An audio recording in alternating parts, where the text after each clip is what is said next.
చేసిన పాపాల కొరకు ఆయన హృదయంలో బల్లెంతో పొడిచారు.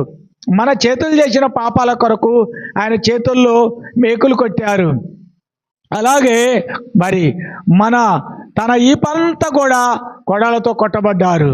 కాబట్టి ప్రియమైన దేవుని బిడ్డలారా, ఆ రక్తమంతా మరి ఎడతెరుపు లేకుండా కాలువల వలె పవిత్రమైన రక్తము కారుతము చూస్తున్నాము. ఆ రక్తము దేనికి కార్చాడు అంటే, ఆయన ఆ మేకు పెట్టి ఆయన పాదముల్లో మేకు పెట్టి కొట్టినప్పుడు చాలా బాధ కలిగింది, చాలా వేదన కలిగింది, చాలా ఇబ్బంది కలిగింది. అంత కష్టం ఎవరు కొరకబడ్డారు?